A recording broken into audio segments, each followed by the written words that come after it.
Welcome, and thank you for joining us for this webinar presentation. We are the Defense Systems Information Analysis Center, or DSIAC, one of 3 IAC domains in the DoD Information Analysis Centers operating under the Defense Technical Information Center, DTIC, within the Office of the Undersecretary of Defense for Research and Engineering. Our informative webinar series highlights current and emerging research and technology developments.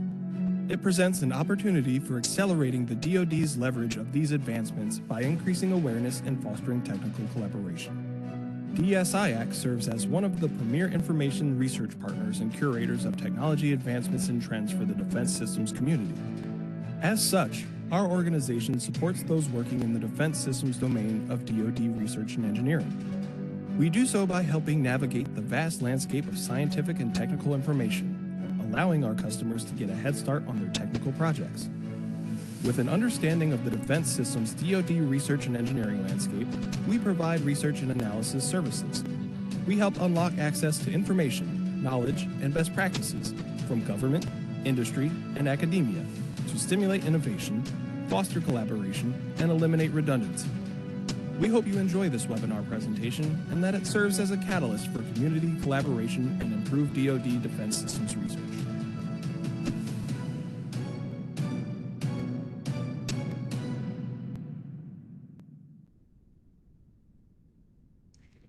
Good afternoon, everybody. My name is Taylor Knight, and I am the technical lead for the Defense Systems Information Analysis Center, or DSIAC. We are very excited to have Laurence Mutuel here with us to present today's webinar. But before I hand the reins over to her, I just have a few housekeeping notes.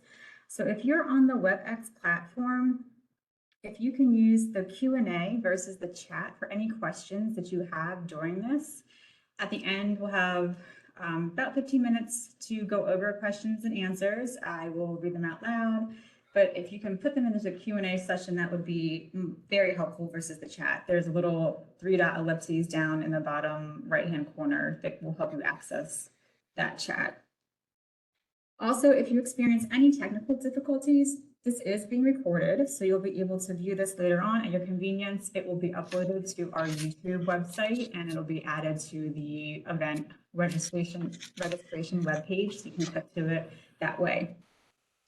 So before we get started, I'm going to introduce and read our author biography for Dr. Laurence Mutuel. She is a subject matter expert for the U.S. Army Aviation and Missile Command, AMCOM, Safety Office, where she provides guidance on system safety and software system safety for manned aviation and uncrewed aircraft systems. She is primarily responsible for safety certification of the Apache attack helicopter, serves as co-chair for AMCOM's Software System Safety Technical Review Panel for assessing software risk on aviation and missile systems. Her technical focus involves introducing new technologies and/or capabilities, identifying updates to AMCOM policies, and developing risk management processes and techniques, with updates to US DoD and Army regulations for system safety and software system safety. Dr. Mutuel holds an MS and PhD in aerospace engineering from the University of California at Los Angeles, with concentrations on guidance, navigation and control, structures, and dynamics. So with that, I'm going to hand it over to Laurence Mutuel, and then we will go ahead and get started. So Laurence, if you want to make sure that your slides are pulled up so that everyone can see. Yes.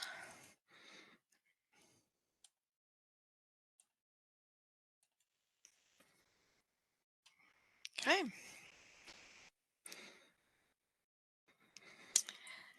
Okay, hopefully you hear me. Thank you very much for the opportunity to present what we've been doing at the AMCOM office in adapting the risk assessment for certifying AI-enabled mission software applications.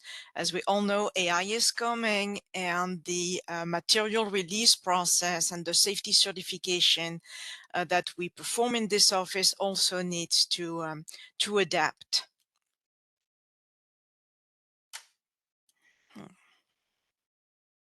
Okay. So the topics for this presentation, just a quick words about what is the material release process, understanding that upfront you have innovation, science and technology, and towards the time for release to soldiers for use in the field, the material release process is going to be engaged.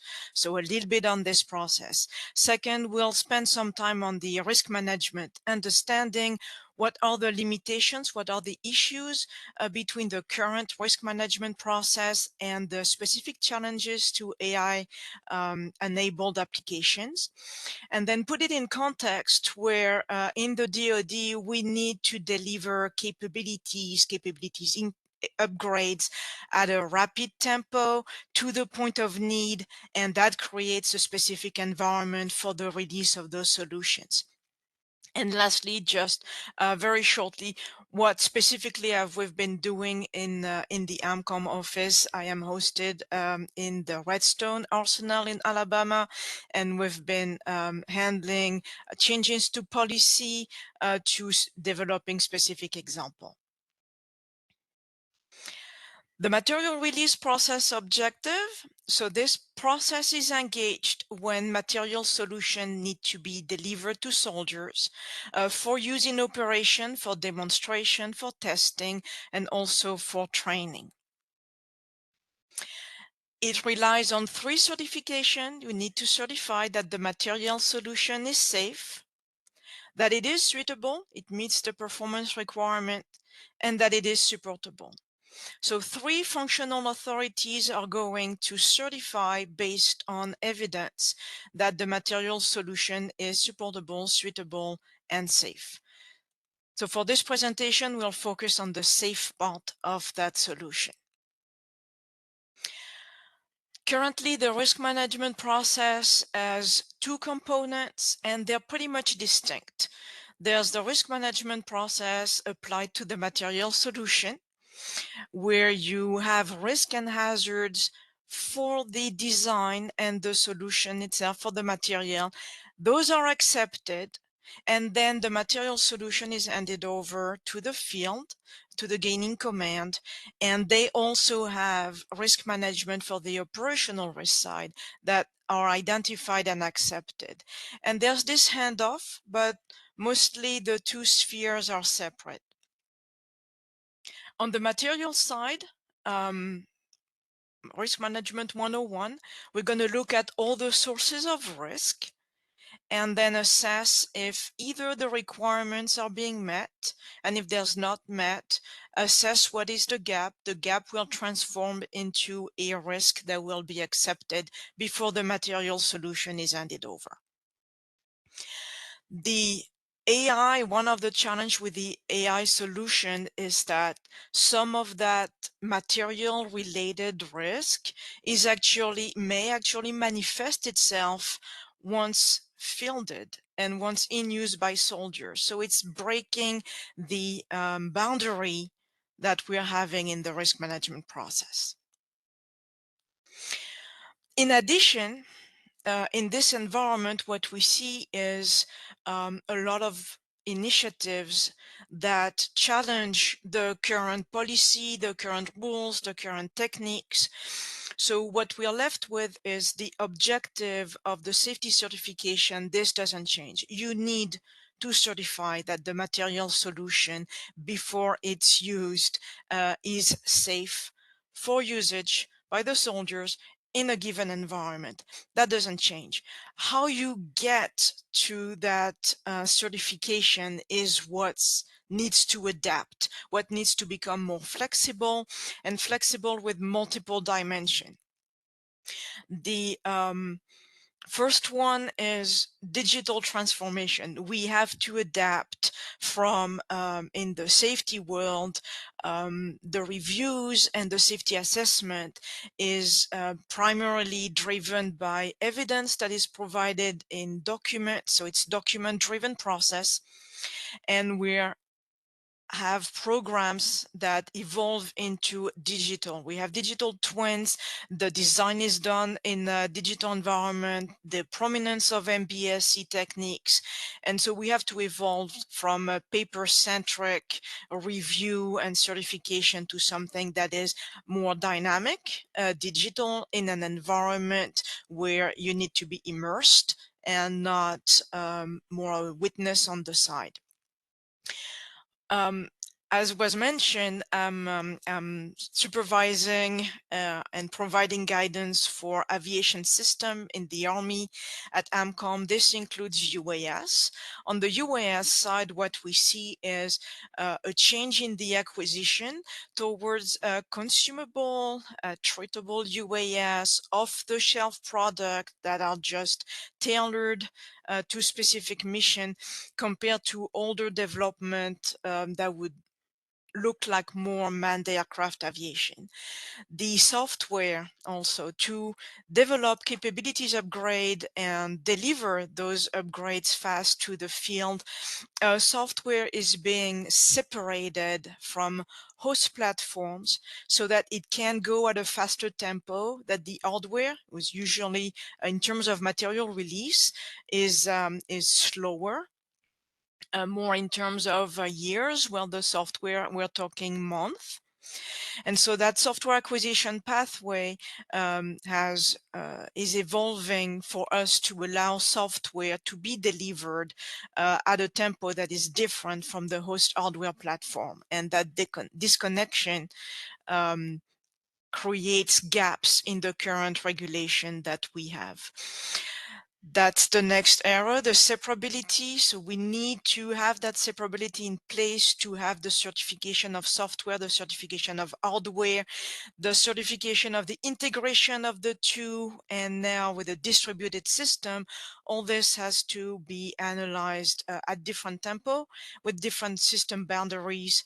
And this is going to be reinforced and more prominent because MOSA principles totally support this.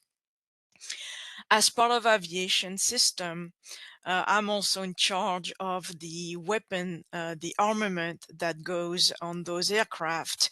And in particular, now we have to address the civilian harm in terms of informing as part of the risk to the material solution those specific conditions for missile in the terminal area and in flight where you could get civilian harm. So that's an additional angle that traditionally we didn't had and now is entirely embedded in the risk assessment.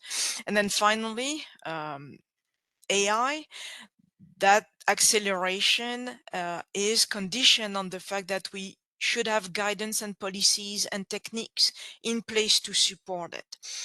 So these are all the initiatives that are affecting the material release process, the safety guidelines, the safety techniques that we use to provide the risk management. In addition, at the top here, what we see is the corporate knowledge. At least in the Army Aviation where I work, it's been a long time since we've done a totally new aircraft, and with the future vertical lift, this is the new opportunity to build a new aircraft. However, the workforce has retired, and a lot of that knowledge is also gone with it.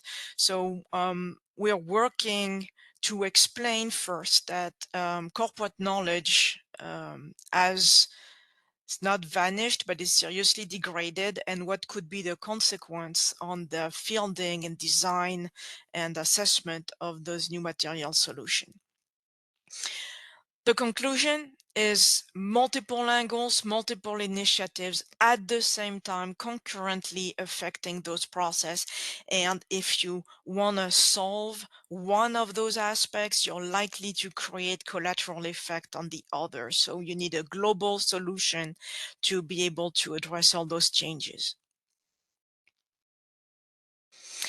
For AI now. So let's shift to AI. What we see coming, what we are expecting, and we start seeing programs that in their planning phase disclose that they have AI application as part of their scope.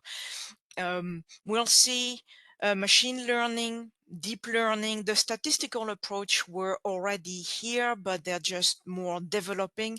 In particular, in context of predictive maintenance, we have a lot of statistical approaches to remove fixed scheduled maintenance interval and be more flexible.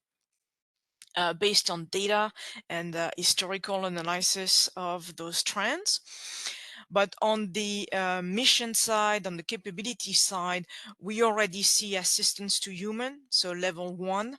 And I've put the combined the all domain command control engineering handbook classification next to it.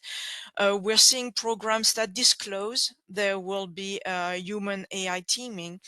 So as you've heard in the video at the beginning, the material release process is at the end. It's the tail. You do the innovation first. So for sure, programs that are in the science and technology acquisition that are doing innovation, they're not surprised.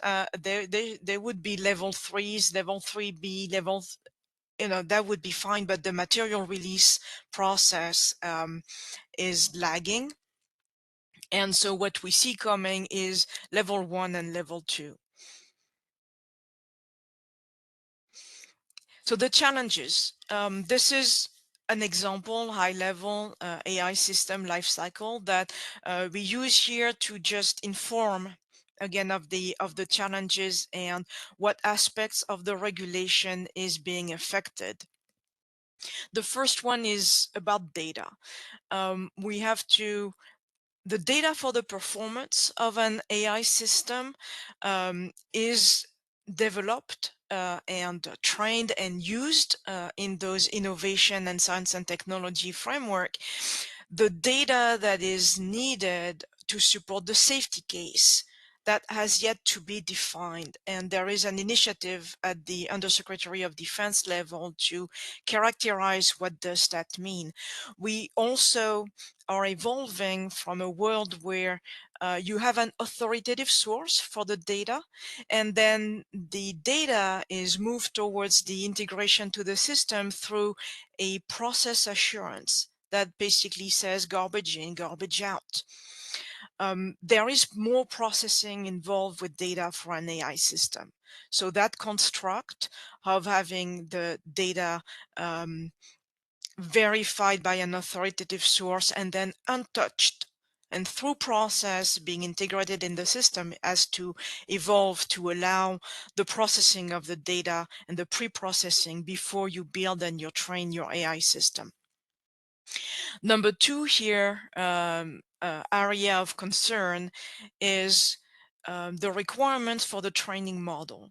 It's typical to have a specific set of requirements for safety that are going to look at different things from performance. We look at performance, but we also want to look at robustness, corner cases, variability, and the stability of the solution in against those variations. So defining the requirements to make sure that the training of the model is also accounting for the safety angle that is new.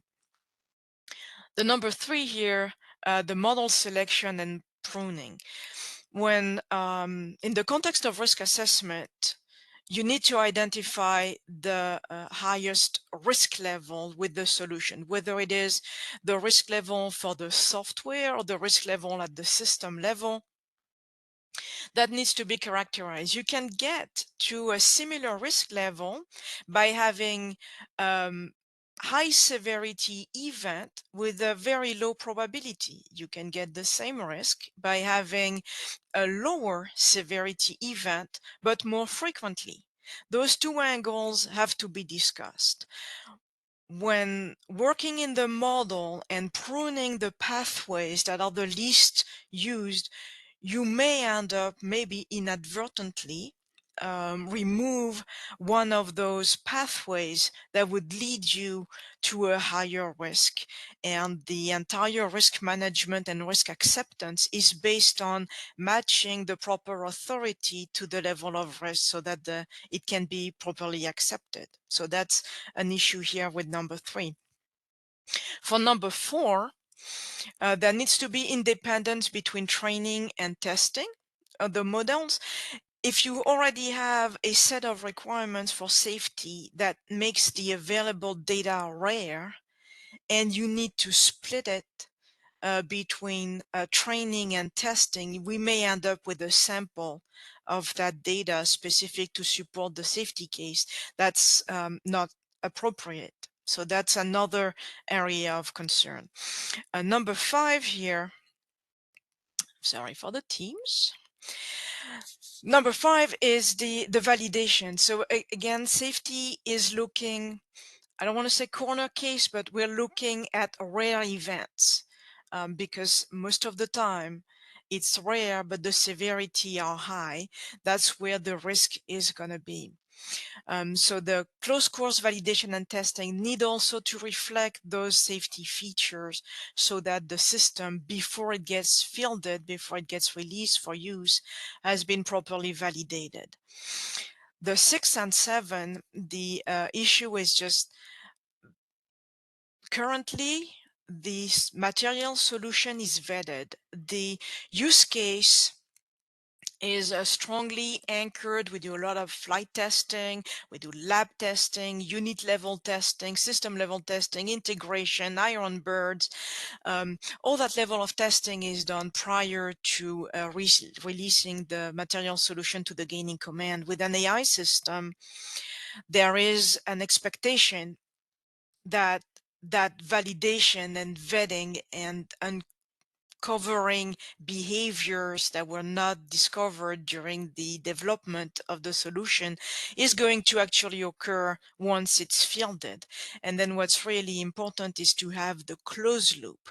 The gaining commands currently may not have the workforce, the resource, the knowledge to properly capture the events and provide that closed loop. It is more involved than what's done currently when we have a mishap, and that needs to be analyzed back with the material solution side. The scope of analysis, another change that's coming is we used to do safety assessments, risk management on small scope. It was a material solution, a weapon system, and then the immediate environment of the weapon system. What's happening now is we're looking at a weapon system in a global context, in a multi-domain context where no aircraft or no pair of aircraft, when we have scouts, is actually alone. They contribute to a bigger picture.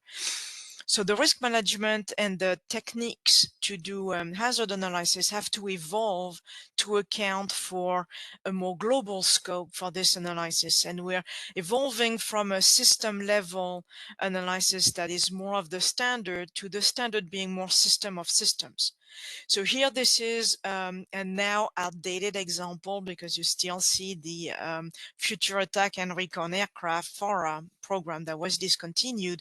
But just to give you an idea where you have multiple manned platform, multiple uncrewed platform, ground vehicles all working together to achieve the mission objective. Another example here is a different shift. You still have multiple platforms, multiple uncrewed platforms, crewed platforms, ground vehicle, a mix of ground and air vehicle. But the focus, instead of being on the weapon system, the focus is now on the soldier. And typically the techniques that we had was the center was the material solution, and actors were interfacing with the material solution. Now we have a material solution that is close, very close to the soldier, in this case for the vehicle controller, the UVC program. And so the shift of the boundary of those analysis needs to evolve to even be centered on the soldier and not the system. So defining step one of hazard analysis is define your system boundary, identify the system under analysis. It's becoming harder to have those boundaries, and the techniques that support these analyses are being challenged. So the evolution, well, we need to evolve from the current state to the next evolution. The current state, it's mostly decoupled. You've got hazard analysis at the system, at the material level. You've got training, you've got education, you've got the personnel, you've got the facilities and the tools. They all being accounted for in the risk management, but they all being accounted for separately. I don't want to say silo, but it's separate with definite interfaces and not ones that are dynamic. The boundaries constraint, loose discipline, cross-discipline check. I'm going to give you a simple example. When safety does a functional analysis, the areas with the highest severity of consequences are usually provided to humans factor engineering and to cyber, so that they understand out of the capabilities delivered by the material solution, these are the areas where the consequences could have the highest severity, and therefore maybe the focus of the mitigation should go there. So it's a handoff. It's not a collaboration. It's a handoff, and if those disciplines come back with requirements, we integrate them. That has to evolve. And then guidance and requirements, because this context, system boundaries, techniques, technology is such that the current guidance and requirements that we have are not sufficient. So the evolution is we have different line of effort. There's the risk management has to be more integrated, more a continuum between the science and technology. So throughout the acquisition, I'm going to use the old acquisition phase, even though we're going more agile, from the science and technology to the operation and support. We have to evolve the analysis, moving to system of system, providing more guidance, more details of expectations and objectives at the system of system level, and establish a framework that is more collaborative for the disciplines that all use risk management as a backbone. Not only safety, cyber is a risk management discipline, humans factors, risk management discipline. These have to be more integrated, and then develop the guidance, making sure that the policies, regulation, SOPs can accompany this effort. One thing that we've been trying is the moment we saw that stakeholders, users are being at the center of the development of solutions, there's one technique that is good with that, and it's STPA. So we're trying to implement more system theoretic process analysis, because it is a technique that naturally is built around a synchronous, multidisciplinary evaluation of a risk that has no boundary between the development and the use of a system. STPA in short, you have your values, everything's driven by value, the stakeholders' value. So that's the shift towards the use in the field. We put the soldier at the center, soldiers and technically any human that will be in interaction with the material solution, and capture the values. What do they care about? What is their stake, especially in the context of safety, if things don't go according to plan? Input the multi-domain operation context, build that system of system view, and then when we identify the scenarios for loss, those safety scenarios, that's multidisciplinary all at once, no handoff, no sequential, all together. The steps 1, 2, 3, 4 of STPA, they do map to MIL standard 882. So we are not advocating for a drastic change. MIL standard 882 is still the standard practice for system safety. Just this technique and this methodology supports the step with a little adjustment in element 3 is that it doesn't have its own classification. Like we do a catastrophic event, a critical event, we have classification for severity, we have classification for probability of occurrence. This technique needs to build one. Just going to keep making the case for it. Traditionally, this is how we go. We got functions that are given by the capability developers. We map the function to an architecture. The architecture is decomposed into software and hardware item. Operations, we are informed of operation, typically via a capability document. System safety will start where functions or operations are a given, they are in context, and then we'll work to architecture, hand off software level to the software development process, and off hardware assessment level to the hardware design. Software will be across system, hardware, and software. Cyber, as I explained, will just be a handoff, an interface, communication across a fence. Humans factor, same deal, communication across the fence. And survivability is a distinct boundary.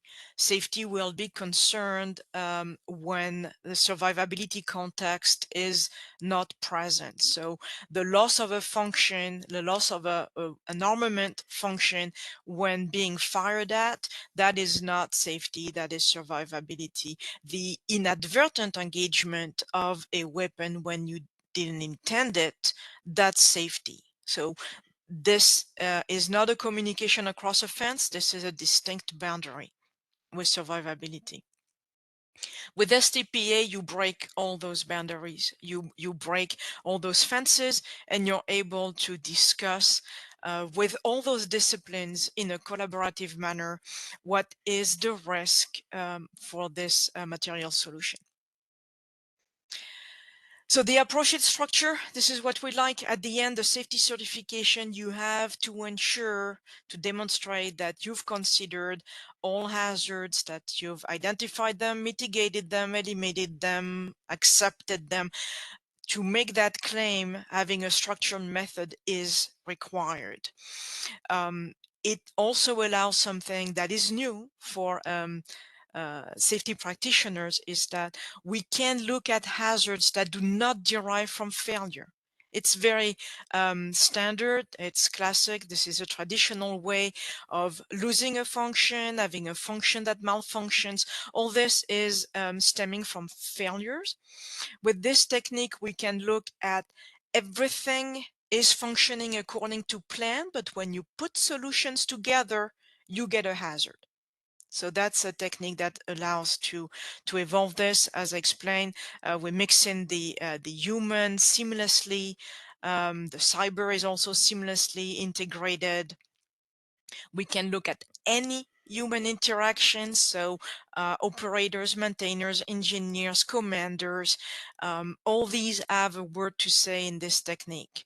And what we've realized is as we try not to impede innovation, but to just be aware so that we can get ready for the material when it's time to release it, aware of those concepts, aware of what's going on in the innovation side, we can execute an STPA technique on a concept of operation. On something as simple as an OV1, you can start getting safety results, not the full safety case, but you can get some good information there. Example stakeholders, this also was done in the context of launch effect and FARA. This is just to give you an example. We go across the domains. You can include all your chain of command. You can have not only the aircraft personnel, but you can have the ground personnel. If you're doing shipboard operation, you can fold in all the operations aboard ship. The ground assault forces, the scouts, the soldiers on the ground, everything that you've seen in those OV1, they can be folded in the analysis from the beginning. The only one that are not in part of the analysis are the bad actors. That's still outside of the scope. What you develop is a control structure. So STPA looks at the world in a control structure way where you have commands and you get feedback. So you build it. This is an example of a launched effect with AI in it to specify behaviors, swarming behaviors, reconfiguration behavior, and support any lethal action on the target. At the top, operators, you've got all the humans that contribute to the mission in one way, shape, or form. In the center is that AI system. And then at the bottom, what you model is what I called the dumb hardware, but those are your controlled processes. So all the brains, all the logic is mixed in the middle, and then you model your command lines in red and your feedback lines in blue. And then the rest of the technique will be to assess whether you have identified all your command lines, whether you have appropriate feedback, and what happens if you don't. And you're going through this method with all the disciplines together. This is a workshop intense technique because you need representation from all the groups, all the stakeholders to address the design. At the end, what you're producing is you're producing test cases. Test cases that are more involved than the unit test level, because now you're looking at operational test cases that can go across domain. The unsafe control action, we're doing safety. So we're going to look at in one way, can a control action, the red lines, become unsafe? And they are just guided thinking. You can, of course, go deviate from those 4 questions, but it just helps because, again, you're doing this in a workshop setting. You're asking 4 questions. When do you have a hazard? If you don't do the command, if you do the command, you still have a hazardous situation at the end. If you do it but not time right, and if you do it for too long. So you're asking those 4 questions, you will end up with a list of unsafe control action. And that is where you will start looking at the scenarios. It's like, why would those unsafe control action occur? And that's where you start digging. Everybody with their own discipline at the same time is going to start identifying the causal factors. And from those causal factors, you're going to develop scenarios, and then you're going to test and validate that you have appropriate mitigations in place. So in the blue, in the takeaway, all resources at the same time, material and non-material. You can have unsafe control action occur because the mental model was not adequate on the operator. Why was the mental model not adequate? Because the training was not there. So at the same time, you're looking at a deficiency maybe in the material solution. You're also identifying potential disconnects with the doctrine, with the training, and you're identifying this at the same time. We've done command and feedback. If you have a command, you need to have a feedback. This is well known, but with this technique, you're able to find it. It is a true story. You will find command signal that you're missing, and you will find that your feedback signals may be inadequate. It's very effective at finding those. The lessons learned, because it's multidisciplinary, it's workshop, it's very Socratic. You ask a lot of questions and you're expecting engagement from the stakeholders. Really building the team is foundational. And so that may come maybe as a surprise as we are evolving to automation, more material, removing the human out of the loop to actually build a better use case and a better safety case. We're going to put the human back in the center of everything and get all those disciplines represented. Expertise, you're going to constantly adjust when you want to look at root causes, causal factors, well into the detail. You need that expertise. You need to have the tester that has years of experience that will tell you what can go wrong in a test given a stimulus from maybe another discipline. At the very beginning, with the operational context, you want the stakeholders that are in the key, that are making the mission plan. So you're going to constantly change the makeup of the team. The facilitator is a key role because everything goes with questions. You have to question, you have to ask and drive and push and pull. So having a good facilitator is key. And then dual loop learners. With all seasoned safety engineers, I have 27 years. It's hard when you find a new technique and it's the first thing you'll see is what you've excelled at in your traditional technique is actually flawed. There's something better that you can do. There's something complementary that you can do to make a better safety case. So you have to be able to question that and not come in to the group and say, I've done it all. I know it all. This is not the right mental state to be in for this technique. Quickly now, the initiatives we have. Everything for safety right now is being revised. The key regulation, when I say everything, key regulation, Army Regulation 38510, that's the Safety and Occupational Health Program, that's just been revised. It's undergoing a quick new revision. The flow from this regulation to the AMCOM level is also being revised. Then we have SOPs. This we control here, especially the ones for aviation in my office. We're working them.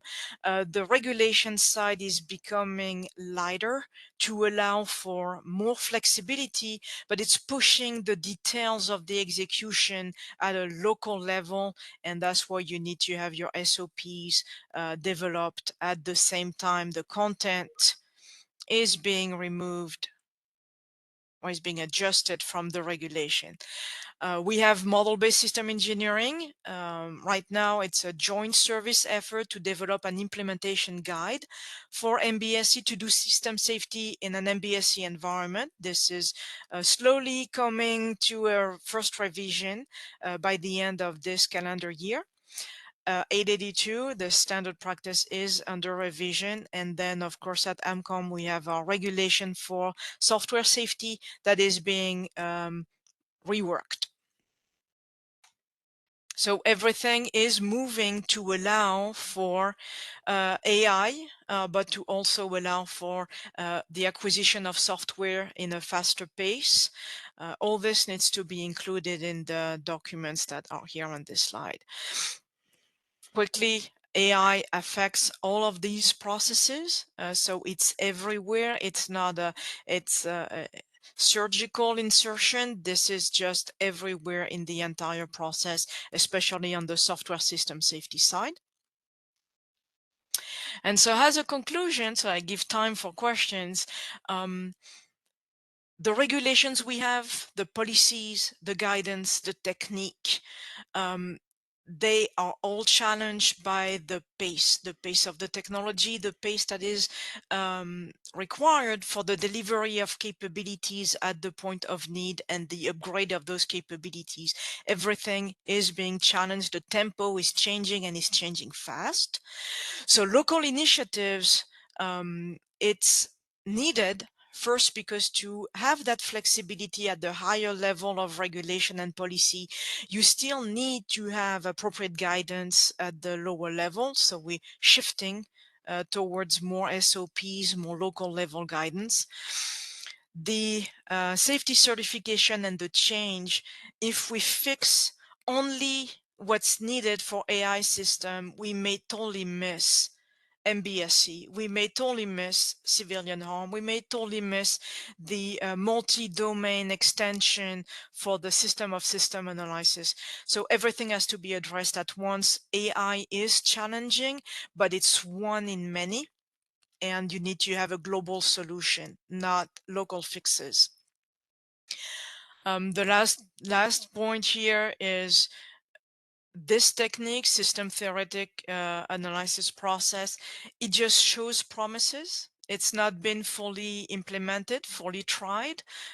We had little experiments here and there with the technique that were promising, but it needs to be checked as maybe a framework that is designed to be multidisciplinary, multi-domain, and doesn't have the break between the material solution risk management and an operational risk management once fielded.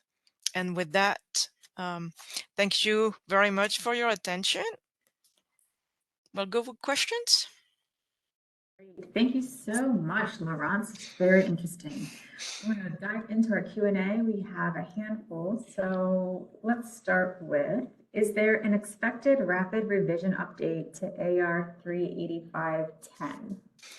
Yes, there is. There's a couple areas that will be updated in the safety assessment piece, and I don't have the exact timeline, but it is open for rapid revision.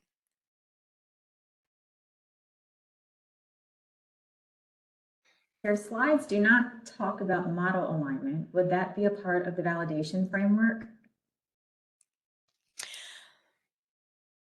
That will be indeed, yeah. The slides are very generic because at this point in time for the material release, we are identifying what type of AI systems will we be getting. There is no program currently processed by this office here that is in the stage of actually executing the risk management. Right now, all the programs we have where there is AI, they're all in their planning phase.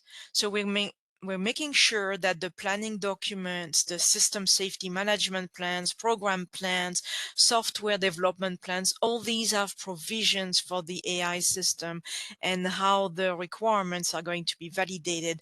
We have not yet to actually jump in the deep end and execute.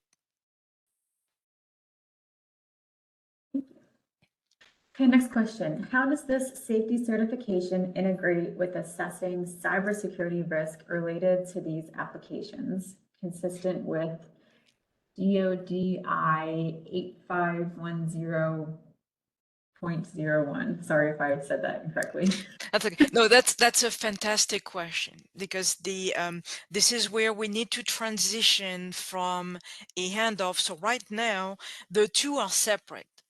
You do the safety certification, and actually the cyber, the ATO, and all the cyber certification piece, it's in one of the other certification. It is, I believe, with the suitability, and if I make a mistake, then it's in YouTube forever. So it's separate. There's a provision in MIL Standard 882, the change one, that started noticing it's not good enough to hand off between, safety will tells you these are your area where you can do the maximum damage in terms of severity, and cyber may or may not stack up the controls, the cyber controls in those areas. What's happening is we're just supposed to have a look once the cyber controls are identified and established, if they do not degrade in some way, shape, or form the safety mitigation.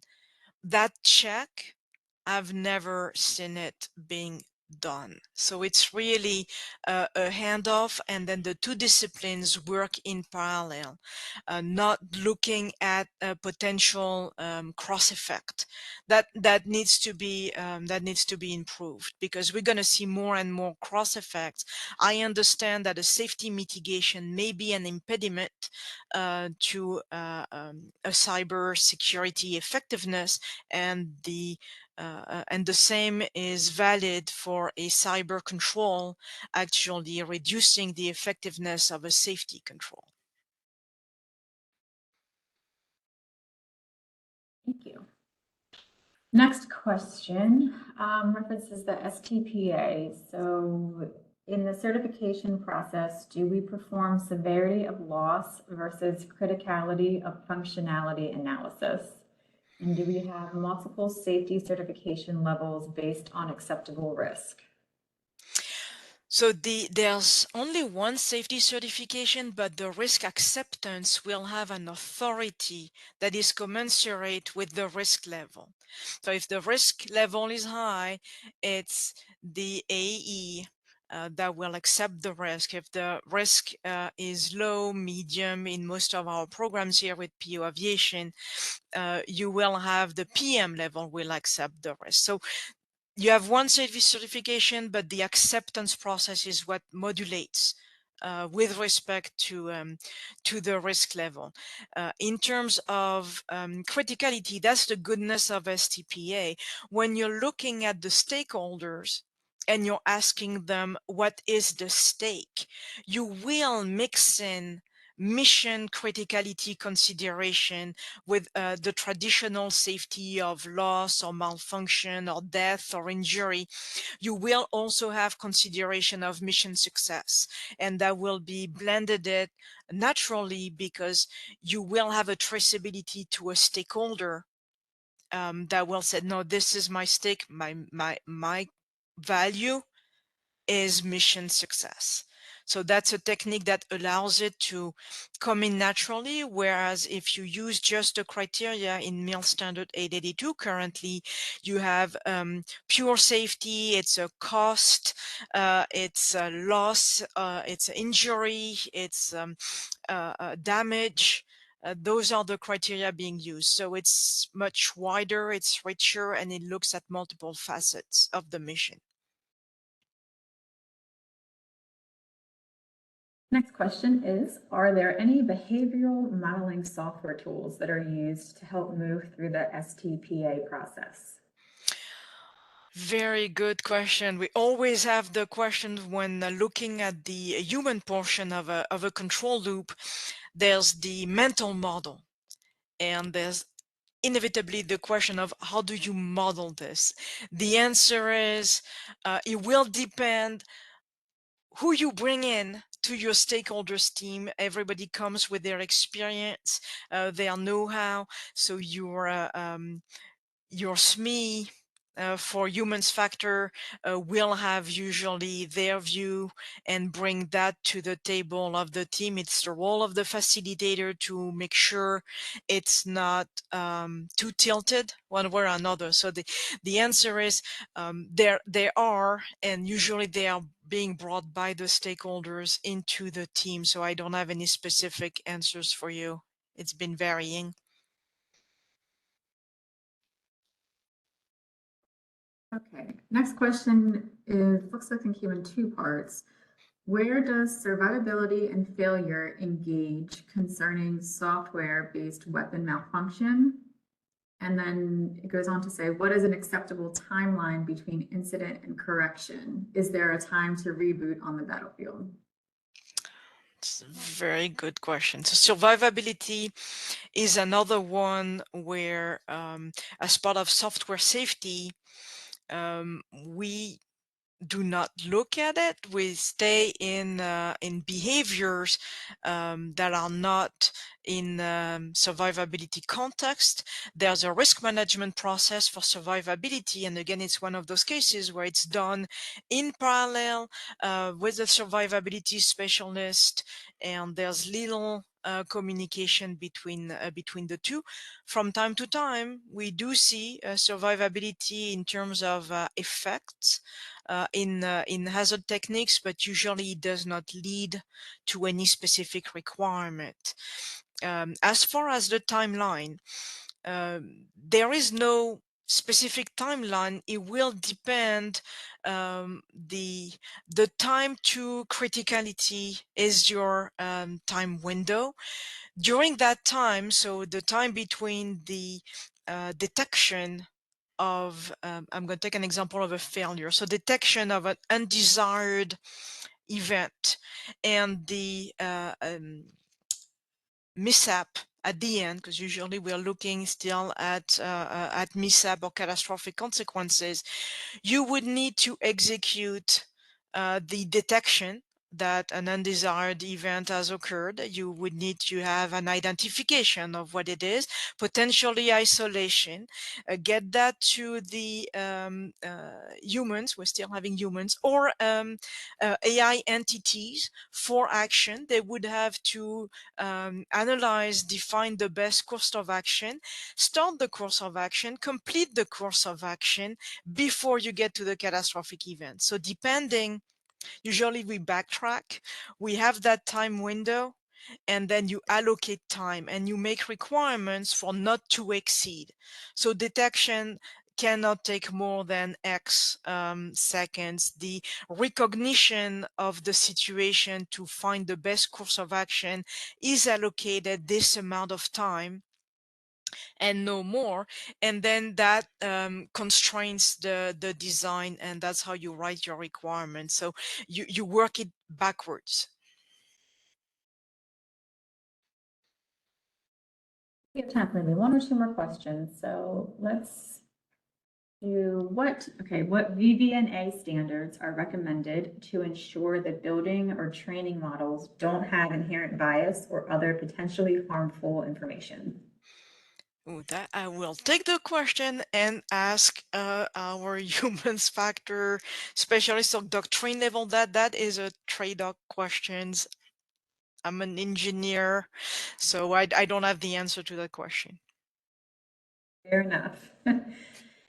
Okay, let's try.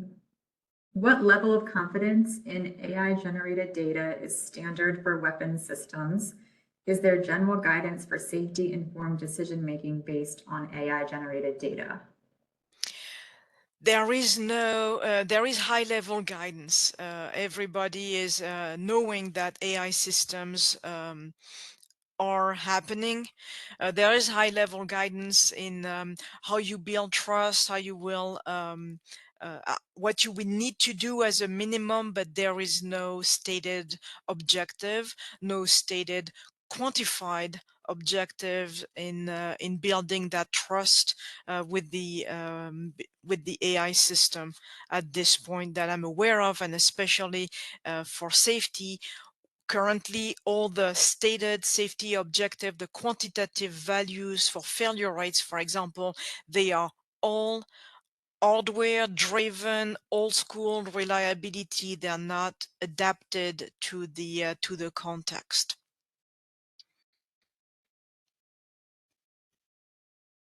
Great. I think we'll do one more question. Let me see. Let me scroll through and find ones we've answered almost everyone. If we didn't get to any of these, I think there's a few that we might not get to.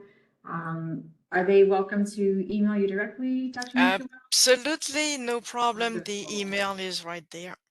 Great. Okay, so the last question will be, is there a DID or CDRL for STPA? Will STPA be an LOR activity? So did not yet. However, in some of the vertical lift program, STPA was thought to be better suited as an appendix to the SEMP. So maybe not with the DID, but it will be part of a system engineering management plan that will be a CDRL requested. And then the second part of the question, sorry, I forgot Oh, level of rigor. Yes, yes. There will be a supplement to level of rigors. Right now, again, at my level, I'm the proponent for the AMCOM regulation 285-17 for software safety. We are building supplement level of rigor task for the new technologies, the new techniques. So that will be part of the next revision. I do not think it is in the current list for MIL standard 882 Foxtrot, but it's still being discussed. Wonderful. Thank you so much for all of these informative answers to these wonderful questions. I want to again thank everyone for taking their time out of their day to participate. This was a great webinar by Dr. Mutuel. Thank you, Dr. Mutuel, for taking your time and sharing your expertise with us on this topic. We really appreciate it. Well, thank you for the opportunity. Absolutely. And then anybody can download the slides and you can view this recording on YouTube. It will be uploaded to the webpage that was dropped in the chat earlier, the link. It's our DSIAC webpage. If you go to dsiac.org, there's a webinar section. You can find it there as well. So thank you again, everyone. And then we hope everyone has a wonderful afternoon and a great day. Thank you.